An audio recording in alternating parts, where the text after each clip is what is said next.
CM DKShi ನೇತೃತ್ವದಲ್ಲಿ ಮೊದಲ CLP meeting ಹಮ್ಮಿಕೊಳ್ಳಲಾಗಿದೆ. ಬಿಡದಿಯ ವಂಡರ್ಲಾ ರೆಸಾರ್ಟ್ನಲ್ಲಿ ಕಾಂಗ್ರೆಸ್ ಸಭೆ ನಡೀತಾ ಇರುವಂತಹದ್ದು. ಡಿಕೆಶಿ ನೇತೃತ್ವದಲ್ಲಿ ಮೊದಲ ಸಿಎಲ್ಪಿ ಮೀಟಿಂಗ್ ನಡೀತಾ ಇರುವಂತಹದ್ದು. ಬಿಡದಿಯ ವಂಡರ್ಲಾ ರೆಸಾರ್ಟ್ನಲ್ಲಿ ಕಾಂಗ್ರೆಸ್ ಸಭೆ ನಡೀತಾ ಇದೆ. ರೆಸಾರ್ಟ್ನಲ್ಲಿ ಕಾಂಗ್ರೆಸ್ ಶಾಸಕಾಂಗ ಪಕ್ಷದ ಸಭೆ ನಡೀತಾ ಇರುವಂತಹದ್ದು. ವಿಧಾನ ಪರಿಷತ್ತು ಚುನಾವಣೆ ಹಿನ್ನೆಲೆ ಈ ಸಂಬಂಧ ಮಹತ್ವದ ಚರ್ಚೆ ನಡೆಯಲಿದೆ. ಅಡ್ಡ ಮತದಾನದ ಭೀತಿಯ ಹಿನ್ನೆಲೆ ರೆಸಾರ್ಟ್ ರಾಜಕೀಯ ನಡೀತಾ ಇರುವಂತಹದ್ದು. ಪರಿಷತ್ತು ಚುನಾವಣೆಯಲ್ಲಿ ಕಾಂಗ್ರೆಸ್ ಅಭ್ಯರ್ಥಿಗಳಿಗೆ ಮತ ಹಾಕುವಂತೆ ಒಂದಿಷ್ಟು ಸಂಬಂಧ ವಿಚಾರ ಚರ್ಚೆ ಆಗಲಿದೆ. 5 ತಂಡಗಳಾಗಿ ಮತ ಹಾಕುವ ಬಗ್ಗೆ ಚರ್ಚೆ ನಡೆಯಲಿದೆ. ಮಾಜಿ ಸಿಎಂ ಸಿದ್ದರಾಮಯ್ಯ, ಸಚಿವರು, ಶಾಸಕರು ಕೂಡ ಭಾಗಿಯಾಗಲಿದ್ದಾರೆ. ವಿಧಾನ ಪರಿಷತ್ತು 5ನೇ ಅಭ್ಯರ್ಥಿ ಗೆಲ್ಲಿಸಿಕೊಳ್ಳುವ ಬಗ್ಗೆ ಚರ್ಚೆ ನಡೆಯಲಿದೆ. ಸಿಎಂ ಡಿಕೆಶಿ ನೇತೃತ್ವದಲ್ಲಿ ಮೊದಲ ಸಿಎಲ್ಪಿ ಮೀಟಿಂಗ್ ನಡೀತಾ ಇರುವಂತಹದ್ದು. ಬಿಡದಿಯ ವಂಡರ್ಲಾ ರೆಸಾರ್ಟ್ನಲ್ಲಿ ಕಾಂಗ್ರೆಸ್ ಸಭೆ ನಡೀತಾ ಇದೆ. ರೆಸಾರ್ಟ್ನಲ್ಲಿ ಕಾಂಗ್ರೆಸ್ ಈ ಬಗ್ಗೆ ಹೆಚ್ಚಿನ ಡೀಟೇಲ್ಸ್ ಕೊಡ್ತಾರೆ ನಮ್ಮ ಪ್ರತಿನಿಧಿ ಮಾರುತಿ ಅವರು. ಮಾರುತಿ, ಸಿಎಂ ಡಿಕೆಶಿ ನೇತೃತ್ವದಲ್ಲಿ ಮೊದಲ ಸಿಎಲ್ಪಿ ಮೀಟಿಂಗ್ ನಡೀತಾ ಇದೆ. ಗುರುವಾರ ಎಲೆಕ್ಷನ್ ಇದೆ, ಹಾಗಾಗಿ ಏನೆಲ್ಲ ಅಪ್ಡೇಟ್ಸ್ ಇದೆ ಮಾರುತಿ?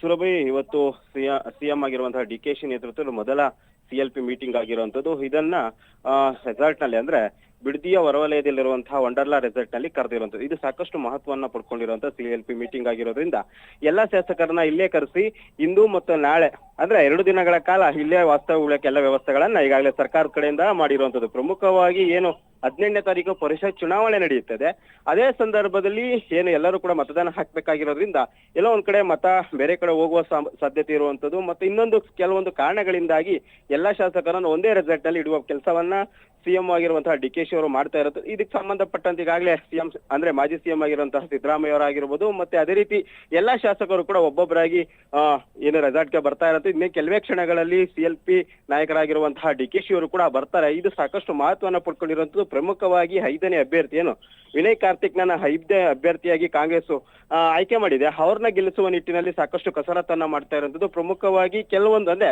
2-3 ಓಟ್ಗಳು ಮಾತ್ರ ಬಾಕಿ ಇರುವಂತದ್ದು. ಆ ಓಟ್ಗಳನ್ನು ಯಾವ ರೀತಿ ಸೆಳಿಬೇಕು ಎಂಬ ನಿಟ್ಟಿನಲ್ಲೂ ಕೂಡ ಇವತ್ತಿನ ಮಾತುಕತೆ ಆಗುತ್ತೆ. ಪ್ರಮುಖವಾಗಿ ಪಕ್ಷೇತರ ಅಭ್ಯರ್ಥಿಗಳು ಸಾಕಷ್ಟು ಜನ ಇದ್ದಾರೆ, ಅವರು ಕೂಡ ಕಾಂಗ್ರೆಸ್ ಕಡೆ ಇರುವಂತದ್ದು.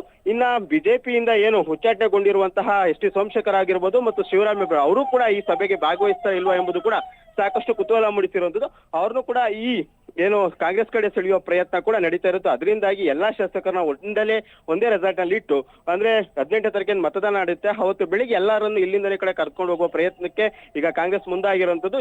ಈಗ ತಾನೇ ಏನು ಸಿಎಂ ಡಿಕೆಶಿ ಅವರು ಬರ್ತಾ ಇರುವಂತದ್ದು. ಈ ಸಭೆ ಸಾಕಷ್ಟು ಮಹತ್ವನ ಪಡ್ಕೊಂಡಿದ್ದು. ಎಲ್ಲಾ ನಾಯಕರು ಕೂಡ ಇಲ್ಲಿ ಭಾಗವಹಿಸ್ತಾ ಇರುವಂತದ್ದು. ಸುರಭಿ, ಓಕೆ ಮಾರುತಿ, ಹಾಗೆ ಅಡ್ಡ ಮತದಾನದ ಭೀತಿ ಇದೆ ಅಂತ ಕೂಡ ಹೇಳಲಾಗ್ತಾ ಇದೆ. ಒಂದ್ ಕಡೆ ಇಲ್ಲಿ ಕಾಂಗ್ರೆಸ್ ಡಿಕೆಶಿ ನೇತೃತ್ವದಲ್ಲಿ ಮೀಟಿಂಗ್ ನಡೀತಾ ಇದೆ, ಹಾಗೆ ಜೆಡಿಎಸ್ ಕೂಡ ಮೀಟಿಂಗ್ ಮಾಡಕ್ಕೆ ಎಲ್ಲಾ ರೀತಿಯ ಸಜ್ಜು ಮಾಡ್ತಾ ಇದ್ದಾರೆ. ಈ ಬಗ್ಗೆ ಏನಿದೆ ಮಾಹಿತಿ ಅಂತ? ಸುರಭಿ, ಅದೇ ಏನಂದ್ರೆ ಈಗಾಗಲೇ ಜೆಡಿಎಸ್ ಅಂತೂ ಮತ್ತೆ ಬಿಜೆಪಿ ಮೈತ್ರಿಯಾಗಿ 3ನೇ ಅಭ್ಯರ್ಥಿಯನ್ನ ಗೋವಿಂದರಾಜ್ ಅವ್ರನ್ನ ಕಣಕ್ಕೆ ಇಳಿಸಿರುವಂತದ್ದು. ಅವ್ರಿಗೂ ಕೂಡ ಗೆಲ್ಲಕ್ಕೆ ಸುಮಾರು 4-5 ಏನು ಶಾಸಕರ ಮತಗಳು ಬೇಕಾಗಿರೋದ್ರಿಂದ ಅವರು ಕೂಡ ಸಾಕಷ್ಟು ಮಹತ್ವನ ಪಡ್ಕೊಂಡಿದ್ದು. ಅವರು ಕೂಡ ಗೆಲುವಿನ ನಿರೀಕ್ಷೆಯಲ್ಲಿ ಅವರು ಕೂಡ ಇದ್ದು, ಅವರು ಕೂಡ ಬೇರೆ ಪಕ್ಷದ ಶಾಸಕರನ್ನ ಸೆಳೆಯುವ ಪ್ರಯತ್ನ ಮಾಡ್ತಿದ್ದಾರೆ ಅಂತ ಈಗಾಗಲೇ ಕಾಂಗ್ರೆಸ್ ಶಾಸಕರೇ ಆರೋಪಗಳನ್ನ ಮಾಡ್ತಾ ಇರೋದು.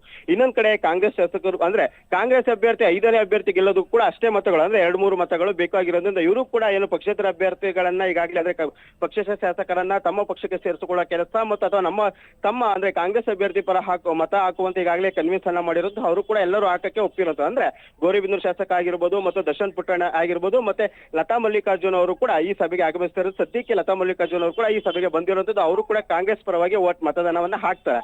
ಇನ್ನ ಬಾಕಿ ಉಳಿದಂತ 2 ಮತದಾನಕ್ಕಾಗಿ ಸಾಕಷ್ಟು ಸರ್ಕಸನ್ನ ನಡೀತಾ ಇರೋದು.